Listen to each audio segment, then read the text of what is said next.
зошто на пример не би можело да се постават овие контейнери внатре во моловите, да речеме, во некои од поголемите молови кои ги имаме? И имате ли некакво искуство, да речеме, некаква да направиме споредба со другите земји на Балканот?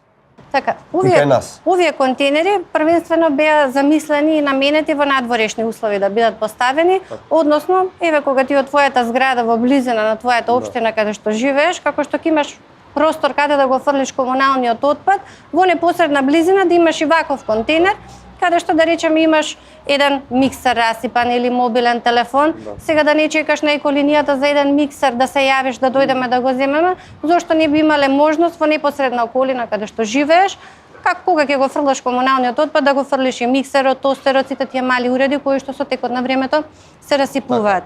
Меѓутоа, имавме некои проблеми со поставувањето на контейнерите надвор. Бидејќи ми напомена надвор, се соочивме со два проблеми. Првиот беше вандализам и деструктивно однесување. Во првата општина каде што го поставивме првиот контейнер, веќе следниот ден беше превртен и поставен на сред улица.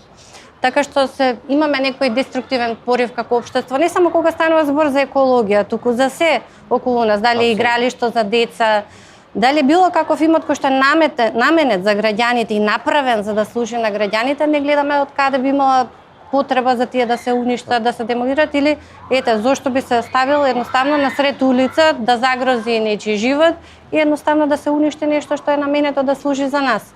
Тоа е првиот проблем и затоа почнавме да ги поставуваме сега. Сменивме тактика, почнавме по училиштата да ги поставуваме, како што е поставено и тука, и резултатите се поголеми. А за внатрешни услови, тоа што ми напомена, во другите земји го има истиот принцип. И надвор има и контейнери внатре, меѓутоа разликата е, мислам дека во доследно применување на законите и постоење на санкции.